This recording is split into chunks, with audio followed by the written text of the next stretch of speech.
कैसा था बुद्ध का विश्व गुरु भारत और भारत को विश्व गुरु कहा क्यों जाता था।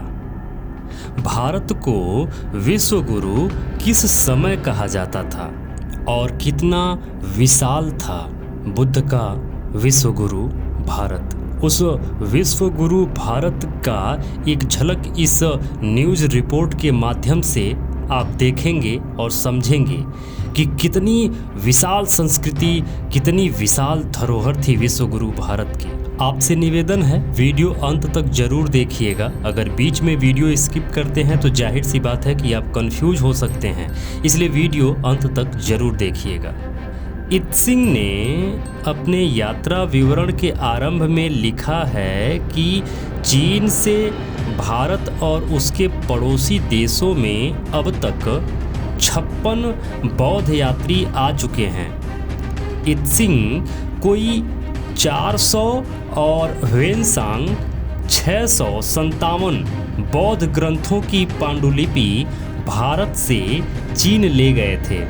विचार कीजिए कि जब 2 बौद्ध यात्री कोई 1000 लगभग बौद्ध पांडुलिपि चीन ले गए थे, तब 56 बौद्ध यात्री कितने बौद्ध पांडुलिपि चीन ले गए होंगे। बौद्धों के उस भारत में भारत ज्ञान का खान था, समुंदर था। सोचिए कि चाइना से लोग आकर भारत से या भारत में बुद्धिज्म के लोगों से मिलकर, बौद्ध धर्म के लोगों से मिलकर बुद्धिज्म को समझते थे, जानते थे और यहाँ से बुद्धिज्म की रिसर्च की गई किताबों को, उन ज्ञान को वह अपने साथ ले जाते थे अन्य देशों में। आगे बढ़ते हैं। विक्रमशिला, उद्दडपुर, तेल्हाड़ा को छोड़िए, सिर्फ नालंदा विश्वविद्यालय में 3 बड़े बड़े पुस्तकालय थे। सबसे बड़ा पुस्तकालय 9 मंजिला था। कितना? उस विश्वविद्यालय में सबसे बड़ा पुस्तकालय 9 मंजिला था उस जमाने में। अंदाज कीजिए कि बौद्ध विश्वविद्यालयों के पास कितनी किताबें रही होंगी। जितनी किताबें इस पृथ्वी पर कहीं और अन्य नहीं थीं, उससे कई गुना ज़्यादा किताबें तो इन बौद्धों के पास थीं। इन बौद्धों ने लिखा था। गुणभद्र, धर्मरुचि, रत्नमती, बोधिरुचि जैसे अनेक बौद्ध विद्वान चीन गए और बौद्ध ग्रंथों का चीनी भाषा में अनुवाद किए। अकेले गुणभद्र ने 78 बौद्ध ग्रंथों का चीनी भाषा में अनुवाद किया था। सोचिए कि चीन गए दर्जनों बौद्ध विद्वानों ने कितने बौद्ध ग्रंथों का चीनी भाषा में अनुवाद किया होगा। जरा कल्पना कीजिए, उस विशाल बुद्धमय भारत की विरासत को ले जाकर चीन में, और फिर भारत से बौद्ध भिक्षुओं को चीन के लोग बुलाते थे और भारत के बौद्ध भिक्षु चीनी भाषा में उसको कन्वर्ट करते थे। क्या समय रहा होगा। 11वीं सदी तक बौद्ध विद्वानों का तिब्बत जाने का तांता लगा रहा।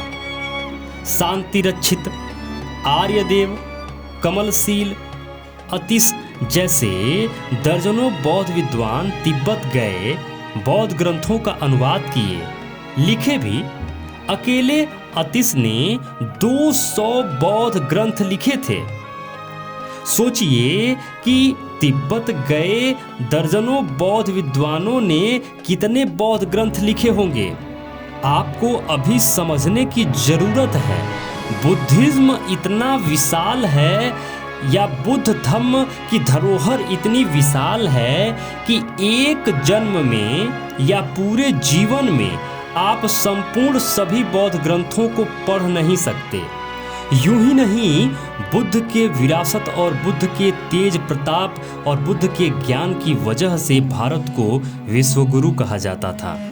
फाहियान भारत से पोत में लाद लाद कर क्या ले गए, जरा अंदाज लगाइए। राहुल सांकृत्यायन तिब्बत से खच्चरों पर लाद लाद कर क्या लाए। वही बौद्ध साहित्य। ईंट नहीं, ईंट की बात निकली है तो जानिए कि नालंदा की खुदाई में ईंटों पर भी लिखा हुआ बौद्ध साहित्य मिला है। आगे बढ़ने से पहले मेरे मित्रों, आपको एक सूचना देना चाहूँगा कि हमारा जो मेन चैनल है न्यूज 7, उसको भी आप सब्सक्राइब कर लीजिए। लिंक डिस्क्रिप्शन में डाल दिया गया है। डिस्क्रिप्शन में जाकर लिंक पर क्लिक करके न्यूज 7 को सब्सक्राइब जरूर कर लीजिए और बेल नोटिफिकेशन सबसे ऊपर वाला जरूर ऑन कर लीजिए, जिससे अगर ये चैनल कभी डैमेज होता है तो हम और आप जुड़े रहेंगे न्यूज 7 पर। और जो भी मित्र हमें डोनेट करना चाहते हैं, स्कैनर स्क्रीन पर लगा हुआ है, स्कैन करके हमें डोनेट कर सकते हैं। ईंट की बात निकली है तो जानिए कि नालंदा की खुदाई में ईंट पर भी लिखा हुआ बौद्ध साहित्य मिला है। ईंट की बात छोड़िए, राहुल सांकृत्यायन ने तिब्बत से सोने और चांदी की स्याही से लिखा हुआ बौद्ध साहित्य ले आए हैं। यकीन न हो तो इस तस्वीर में देख लीजिए।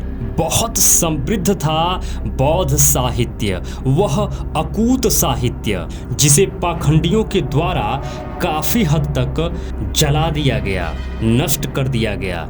जितनी इनकी ताकत थी, पूरी ताकत से बौद्ध साहित्यों को इन पाखंडियों ने जलाया, नष्ट किया, जमीन में दफन कर दिया और जब कुछ ना कर पाए तो उसको परिवर्तित करते गए। उन्हीं ग्रंथों को कन्वर्ट कर करके, बदल कर उसमें अपना पाखंडवाद मिश्रित करके एक नए नए ग्रंथों का निर्माण कर दिया। और इसी क्रम में मेरे मित्रों, अगर आप समझना चाहते हैं और जानना चाहते हैं सबूतों के साथ, तथ्यों के साथ कि इतने विशाल नालंदा विश्वविद्यालय को किसने जलवाया, पूरी की पूरी एक्चुअल स्टोरी इस न्यूज़ रिपोर्ट के माध्यम से कवर की गई है। थंबनेल आपके स्क्रीन पर लगा हुआ है। आप यह वीडियो देखने के बाद इस थंबनेल वाले वीडियो को आप इस चैनल पे लगा हुआ है, आप ज़रूर देखें, जिससे आप समझ पाएंगे कि एक्चुअल में इस बौद्ध साहित्य के, उस बौद्ध धरोहर के एक्चुअल में दुश्मन कौन थे, किन लोगों ने नालंदा विश्वविद्यालय को जलाया था या जलवाया था। भारत को पुनः बुद्धमय बनाने के लिए प्रयासरत एक कंपनी सेहॉक.com की वेबसाइट पर आप जरूर जाएं और जो भी फैसिलिटी सेहॉक कंपनी से मिल रही हो आप जरूर लें। ये कंपनी जो भी प्रॉफिट जनरेट करती है वह 50% उसका निकाल कर बुद्धिज्म के डेवलपमेंट में खर्च कर देती है। तो प्लीज़ आप लोगों से निवेदन है कि सेहॉक.com अपने मोबाइल पर जरूर लॉगिन करें, इस कंपनी की फैसिलिटी जरूर लें। जो भी मित्र अभी तक इस चैनल पे बने हुए हैं, ये वीडियो देख रहे हैं, आप सबको बहुत बहुत मंगल कामनाएं। नमो बुद्धाय, जय भारत।